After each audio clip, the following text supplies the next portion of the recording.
Très chers élèves, bonjour. Toujours dans le cadre du projet 4, dont l'objectif de la séquence est produire un récit vraisemblable, passons aujourd'hui à l'expression écrite. Bon, l'objectif de la séance est produire la suite des événements à partir des deux situations initiales et finales.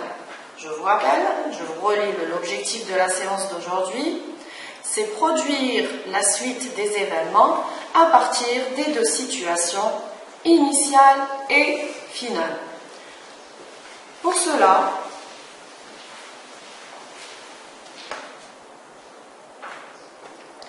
on va avoir une seule activité. Voilà. Qu'est-ce qu'on nous propose? On nous demande, ci-dessous, vous sont données la situation initiale et la situation finale d'un récit tiré du roman de Hafsa Zeynal Koudil, de son roman La fin d'un rêve. Premièrement, on nous demande d'analyser les deux situations. 2.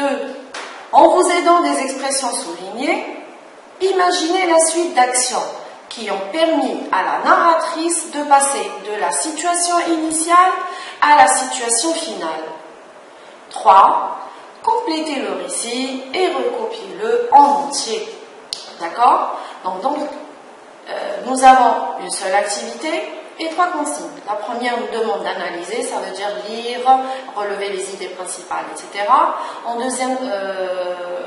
La deuxième, on nous demande, on va avoir des expressions soulignées. Donc, à partir de ces expressions soulignées, on va essayer d'imaginer la suite d'actions qui vont permettre à la narratrice, donc regardez ici, on a une narratrice, ça veut dire quoi? Celle qui raconte l'histoire est une femme, d'accord? Ou bien c'est une fille, d'accord? On a donc la narratrice de passer de la situation initiale à la situation finale.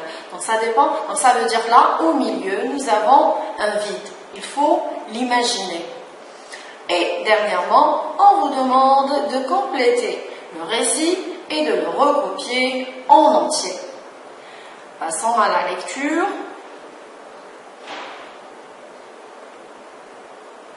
Voilà. La situation initiale, ma mère était malade. Nous n'avions pas d'argent pour payer un médecin et elle refusait d'aller à l'hôpital. L'absence de nourriture ajoutait à son mal qui empirait de plus en plus. Un jour, alors qu'elle était couchée tremblante de fièvre, elle dit dans son délire « Ma bouche est si amère, j'aimerais tant manger une pomme. Oui, une belle pomme. Peut-être que ce goût amer s'en irait de ma bouche. » Ça, c'est la situation initiale. Passons à la situation finale. Bien sûr, je me gardais bien de lui raconter ce qui s'était passé. Cette voiture aurait pu me tuer. Mais Dieu veillait, il voulait vraiment que ma mère mange cette pomme. Même volée. Donc regardez, en lisant les deux situations, on remarque aussi, donc on a des informations certes, mais regardez, on a aussi des expressions soulignées. Ces expressions soulignées qui attirent l'attention, ça veut dire quoi? Vous avez, ma mère était malade. Donc, nous avons une mère qui est malade. Un jour, c'est un indicateur, donc c'est un élément qui annonce l'élément perturbateur. Un jour, vous avez, elle dit dans son délire, ça veut dire la maman dans son sommeil est en train de parler, et j'aimerais tant manger une pomme. Donc elle demande de manger, ou bien elle souhaite manger une pomme. Dans la situation finale, cette voiture aurait pu me tuer. Donc ici l'information que nous avons, que la fille a été renversée par une voiture et qu'elle aurait pu être tuée. Et ma mère mange cette pomme, même volée. Donc la maman, la fille a pu ramener la pomme à sa maman, même volée. L'expression même volée, ça veut dire quoi? Que la pomme a été volée. Donc, on nous propose dans les deux situations, qu'est-ce qui pourrait nous aider à déduire les deux éléments, d'accord? Les deux éventuelles actions qui vont venir. Donc, on nous demande à déduire les éventuelles actions qui vont venir, d'accord? on va essayer maintenant, on va passer à l'analyse. Pour cela, on va passer à l'analyse. On va essayer d'analyser les deux situations. Donc, dans la situation initiale, qu'est-ce qu'on a comme information principale? Nous avons, premièrement, la narratrice avait sa maman malade, d'accord? Ils étaient tellement pauvres qu'ils n'avaient pas d'argent pour l'emmener chez le médecin. Vient l'élément perturbateur avec un jour, la mère en plein sommeil rêvait d'une pomme. D'accord? La mère rêvait d'une pomme qui lui enlèverait l'amertume de sa bouche. L'amertume de sa bouche, c'est à cause de la fièvre, la bouche devient sec et amère. Il n'y a pas de salive, il n'y a rien. Donc la maman, pour enlever ce goût amer, elle essaie de manger, de croquer une pomme pour enlever cette amertume. La pomme va ramener un petit peu de douceur, un goût plus doux, d'accord, à sa bouche. Donc, écoutez, en analysant ces deux situations, ça veut dire la situation initiale et la situation finale, rappelez-vous, donc j'essaie de vous simplifier, on va essayer, qu'est-ce qu'on nous demande? D'imaginer la suite d'action.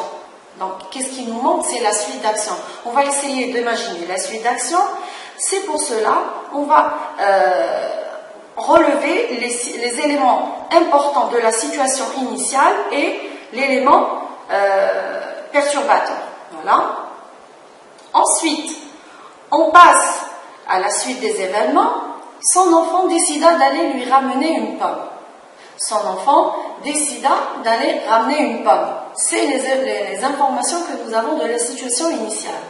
Passons à la situation finale. Qu'est-ce qu'on a? L'enfant lui apporta la pomme dont elle rêvait. À la fin, l'enfant arrive à trouver une pomme et la donner à sa maman.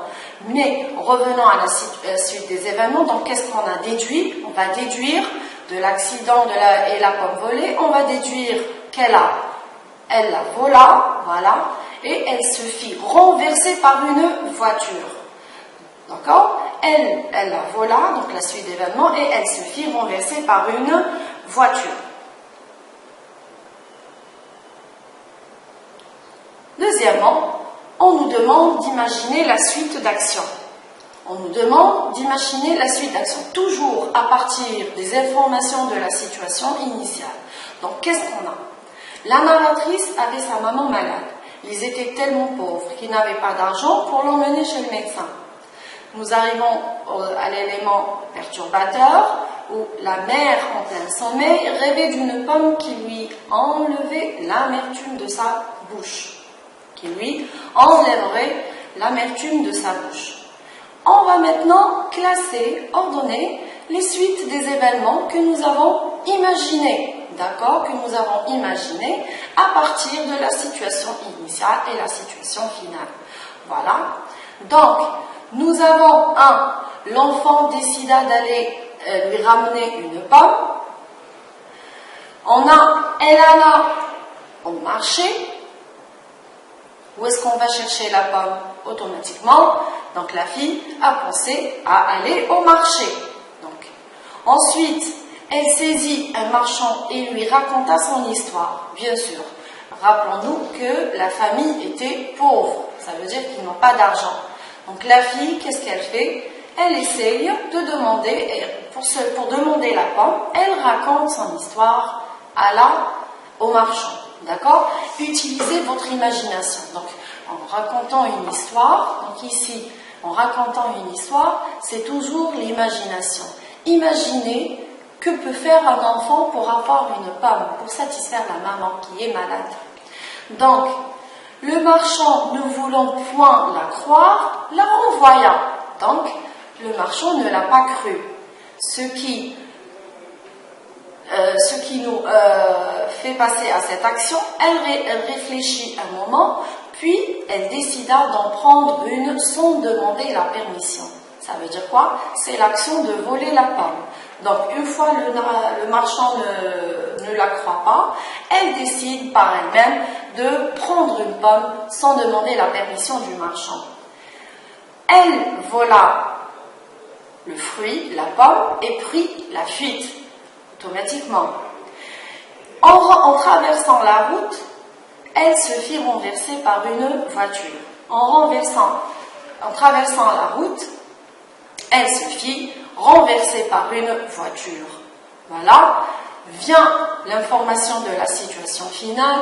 L'enfant lui apporta donc la pomme dont la maman avait rêvé. Donc regardez, toujours pour imaginer, on va essayer de construire notre schéma pour avoir, regardez, à partir des événements, ou bien des idées que nous avons relevées, que nous avons pu relever de la situation initiale et d'éléments modificateurs et de la situation finale, regardez combien d'actions avons-nous, bien nous avons imaginé pour pouvoir construire une histoire. Donc, dans la suite des événements, rappelez-vous qu'il ne s'agit pas qu'il ne s'agit là que des idées principales que nous pourrons imaginer dans la suite d'actions. D'accord? N'oublions pas qu'ici, le personnage principal, la fille de la maman malade, est la narratrice. D'accord? Donc le pronom elle, le pronom que nous allons utiliser est la première personne du singulier. Donc ici nous avons elle alla au marché, elle saisit un marchand, elle réfléchit, elle la vola. C'est qui? C'est la narratrice. Maintenant, pour passer à la structure narrative, donc on va utiliser ici la première personne du singulier, c'est-à-dire le je. Donc l'histoire va basculer. Une fois on a trouvé les actions, on va essayer de basculer le elle à donc au je. Très bien. Troisièmement, qu'est-ce qu'on nous demande? D'insérer la description dans notre récit. Pour insérer la description dans le récit, qu'est-ce qu'il nous faut ajouter? Il faut ajouter les adjectifs, les compléments du nom et des propositions subordonnées relatives avec les mêmes idées que nous avons trouvées. D'accord? Vous avez son enfant décida d'aller, donc c'est les mêmes actions que nous avons trouvées tout à l'heure, je vais les relire. Son enfant décida d'aller lui ramener une pomme. D'accord? Tout à l'heure, nous avons imaginé, d'accord, la suite d'actions. Maintenant, nous allons essayer d'introduire la description dans le récit. Donc, son enfant décida d'aller lui ramener une pomme. Elle alla au marché. Elle saisit un marchand et lui raconta son histoire. Le marchand, ne voulant point la croire, la renvoya.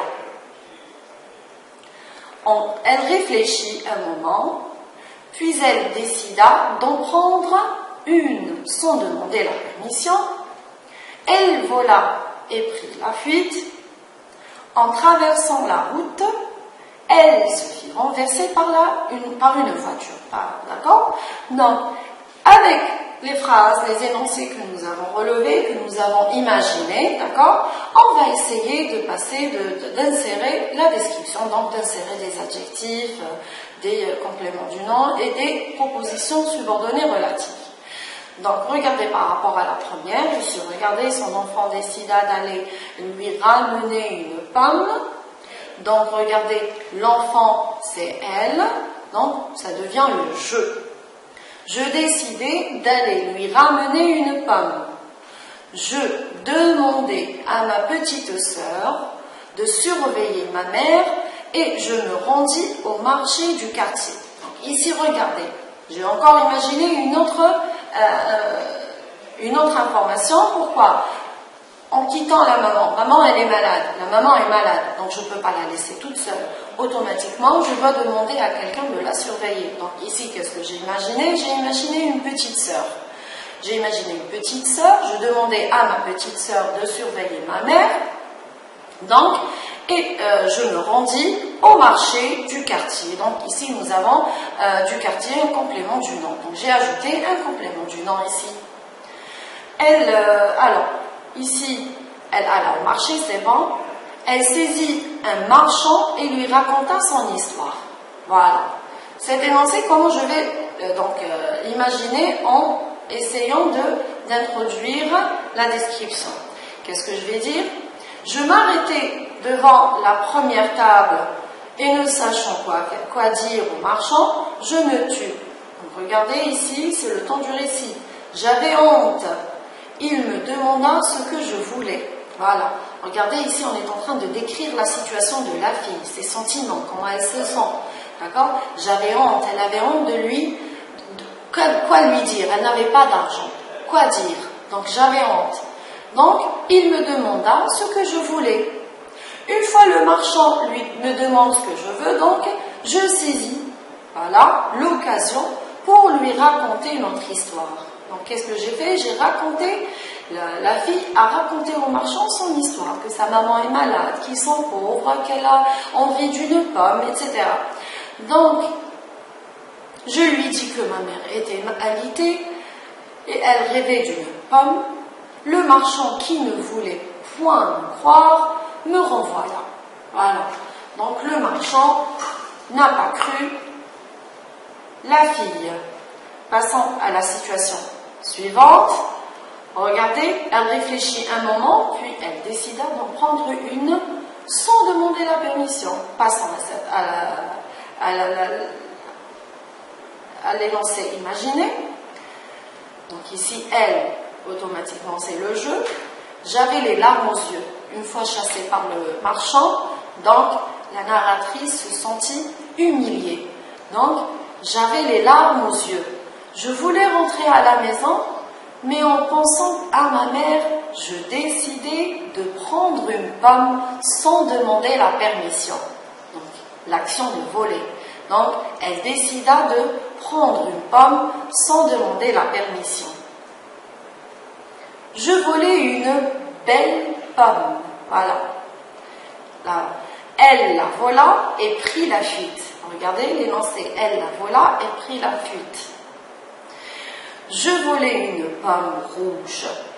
Puis, très heureuse d'avoir réussi mon coup, je pris la fuite.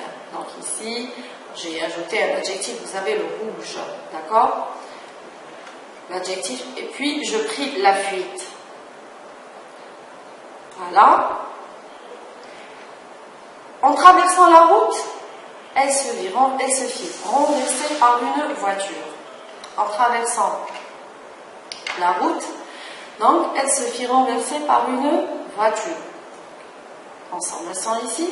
En traversant la route, je me fis renverser par une voiture qui faillit me tuer. Donc ici, nous avons une proposition sur l'ordre relatif. Heureusement, un adverbe, on a ajouté un adverbe, que je ne perdis pas ma pomme. Donc la pomme, elle est restée toujours dans sa main. Je me relevai et rentrai chez moi en courant. Voilà. Donc regardez l'énoncé que nous avons maintenant. Donc notre imagination commence à prendre forme. D'accord? Regardez notre suite d'événements, la suite d'actions commence à prendre forme. L'histoire commence à être plus cohérente. Tout cela à partir de deux situations, initiale et situation finale. Les éléments que nous avons soulignés nous ont donné tant d'informations importantes qui ont permis notre imagination. Donc je vous relis, je décidai d'aller lui ramener une pomme, je demandai à ma petite sœur de surveiller ma mère et je me rendis au marché du quartier. Je m'arrêtai devant la première table et ne sachant quoi dire au marchand, je me tus, j'avais honte, et il me demanda de ce que je voulais. Ainsi, je saisis l'occasion pour lui raconter notre histoire. Je lui dis que ma mère était alitée, et elle rêvait d'une pomme. Le marchand, qui ne voulait point me croire, me renvoya. J'avais les larmes aux yeux, je voulais rentrer à la maison, mais en pensant à ma mère, je décidai de prendre une pomme sans demander la permission. Je volai une belle pomme rouge. Je volai une belle pomme rouge. Puis, très heureuse d'avoir réussi mon coup, je pris la fuite. En traversant la route, je me fis renverser par une voiture qui faillit me tuer. Heureusement que je ne perdis pas ma pomme, je me relevai et je rentrai chez moi en courant. maintenant, nous essayons, du moment que nous avons un récit, on va essayer d'insérer le dialogue. D'accord? On va essayer d'insérer le dialogue. Pour cela, qu'est-ce qu'il nous faut? Premièrement, petit a, il nous faut identifier les personnages. Qui sont les personnages de notre histoire? D'accord? Pour avoir un dialogue, automatiquement, c'est des répliques, c'est des personnes qui prennent la parole. Donc, je dois identifier les personnages de mon récit. Donc, qui sont ces personnages? Nous avons la narratrice, nous avons la maman, sa sœur, le marchand de fruits, le conducteur de la voiture, les gens au marché, bien les gens dans la rue. Petit b, nous devons choisir les interlocuteurs. Avec qui la narratrice va parler? Le dialogue va être entre qui et qui? Les répliques. Donc, on peut dire que le dialogue sera fait entre la narratrice et sa sœur, la narratrice et le marchand de fruits, la narratrice et le conducteur de voiture, puisqu'il l'a renversé, la narratrice avec les gens de la rue et peut-être pour la relever, etc. Et finalement, on a la narratrice et sa mère quand elle lui ramène la pomme. Petit c, nous rédigeons, donc automatiquement, nous passons, une fois qu'on a identifié les personnages et choisi les interlocuteurs, ça veut dire le dialogue va passer entre qui et qui, petit c, nous rédigeons le dialogue. D, nous utilisons les temps du discours. Quel est le temps du discours? C'est le présent de l'indicatif. D'accord? Petit e, nous les insérons dans les passages narratifs. Ce dialogue va être introduit dans le passage, ou bien inséré dans le passage narratif, entre la situation initiale et la situation finale. 5. Passons maintenant à la dernière étape qui va consister à la réécriture de notre récit en entier. Qu'est-ce qu'on va faire? On va essayer de réécrire maintenant notre récit. Du moment que nous avons imaginé la suite d'actions, la suite des événements, on a transformé au jeu, toute l'histoire au jeu, parce que c'est la narratrice qui parle, c'est un récit. On a transformé ce qu'on a écrit en dialogue, on a fait le dialogue, donc c'est une tâche, à vous de le faire. On a laissé cette dernière partie de transformer ce qu'on a trouvé, les éléments que nous avons, les informations, les idées principales, les idées, la suite d'actions que nous avons trouvées, à vous de la transformer en dialogue et de réécrire tout le récit en entier. Donc c'est une tâche, à vous de le faire. Donc, pour cela, pour réécrire, pour réussir à réécrire votre récit, petit 1, vous devez respecter la mise en page. Petit 2, vous devez respecter la structure narrative du récit. C'est quoi la structure narrative du récit? C'est la situation initiale, on a l'élément perturbateur, les éléments la suite des événements et la situation finale.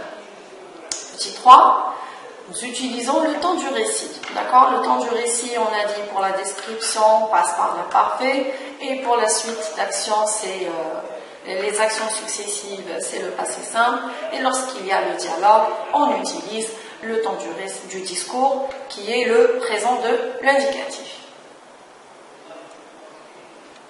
Petit texte, 4, nous employons les articulateurs chronologiques, bien sûr, pour assurer la structure, la cohérence et la structure du récit. Petit 5, nous relisons notre récit pour corriger les éventuelles erreurs d'inattention. Bien sûr, une fois on a terminé, il faut toujours relire le récit pour corriger les éventuelles erreurs d'inattention. Ça veut dire j'ai oublié un S, au lieu de mettre le pluriel, j'ai utilisé le singulier. D'accord? Donc, essayez de corriger des erreurs d'inattention. Pour cela, on vous donne une suggestion. La suggestion, donc, c'est d'échanger vos productions écrites avec vos camarades afin de vous inspirer davantage, d'enrichir vos imaginations et de vous co-évaluer. Ça veut dire quoi? Avec vos amis de classe, etc., chacun, une fois que vous terminez votre rédaction, essayez d'échanger pour voir la structure finale de chacun de vous. Comment chacun a imaginé le dialogue.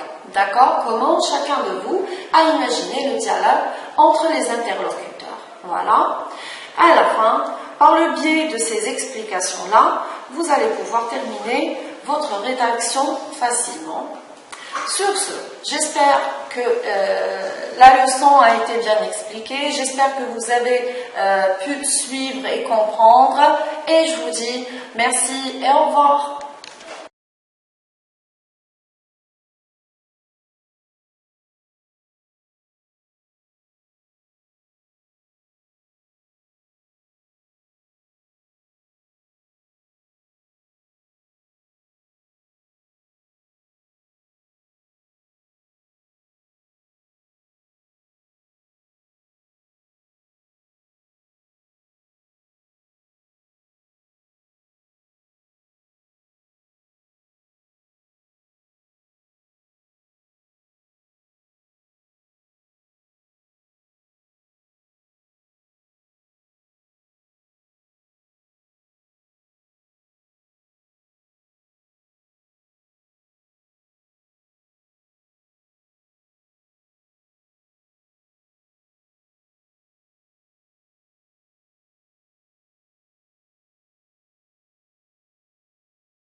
شكرا على المشاهدة.